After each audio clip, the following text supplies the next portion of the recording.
અમે નુરાની સોસાયટીના રહીશો બોલીએ છીએ।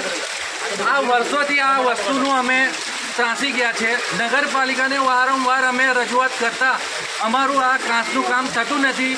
કામ છતાં કે મંજૂર થયેલું છે તોય અમારું કામ થતું નથી। તમે જોઈ શકો છો આ પાણી નુરાનીની અંદર ઘરોમાં ભરાયેલું છે।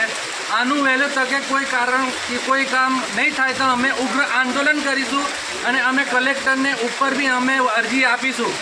અમારે નગરપાલિકાથી નમ્ર વિનંતી છે કે અમારું કામ થાય। આ ઘરોમાં પાણી ભરાયેલું છે તો એનો નિકાલ થાય।